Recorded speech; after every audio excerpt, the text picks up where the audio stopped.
एक घने जंगल में एक बकरी रहती थी। वह बाकी बकरियों की तरह साधारण नहीं थी। वह बहुत समझदार, शांत और धैर्यवान थी। जंगल के सभी जानवर उसे समझदार बकरी कहकर बुलाते थे, क्योंकि वह हर समस्या का हल बड़ी सूझबूझ से निकालती थी। एक दिन जंगल में बड़ा झगड़ा हो गया। शेर, लोमड़ी और भेड़िया आपस में लड़ रहे थे। बात इतनी बढ़ गई कि पूरे जंगल में डर और अशांति फैल गई।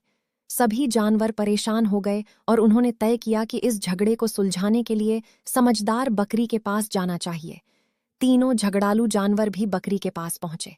शेर गरजते हुए बोला, मैं जंगल का राजा हूं, इसलिए सबसे पहले खाने का हक मेरा है। लोमड़ी बोली, मैं सबसे चालाक हूं, इसलिए मुझे पहले मौका मिलना चाहिए। भेड़िया बोला, मैं सबसे ताकतवर हूं, इसलिए मेरा हक सबसे ज्यादा है। बकरी ने सबकी बातें ध्यान से सुनी। उसने तुरंत कोई फैसला नहीं दिया, बल्कि थोड़ी देर सोचने लगी।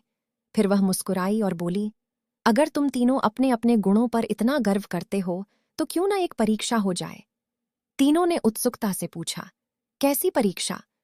बकरी बोली, जो सबसे पहले जंगल के उस पार नदी के किनारे से ताजा फल लाकर यहां लाएगा, वही सबसे योग्य माना जाएगा। तीनों तुरंत दौड़ पड़े। शेर ताकत के भरोसे तेजी से भागा। काफी समय बाद तीनों खाली हाथ और थके हुए लौटे। बकरी ने शांत स्वर में कहा, देखा, केवल ताकत, चालाकी या तेजी से ही सफलता नहीं मिलती। सही सोच, धैर्य और संतुलन सबसे जरूरी होते हैं। तीनों जानवरों को अपनी गलती का एहसास हुआ।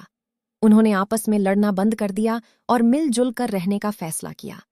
जंगल में फिर से शांति लौट आई। सीख, मोरल, सिर्फ ताकत या चालाकी ही नहीं, बल्कि समझदारी और धैर्य ही असली शक्ति होती है।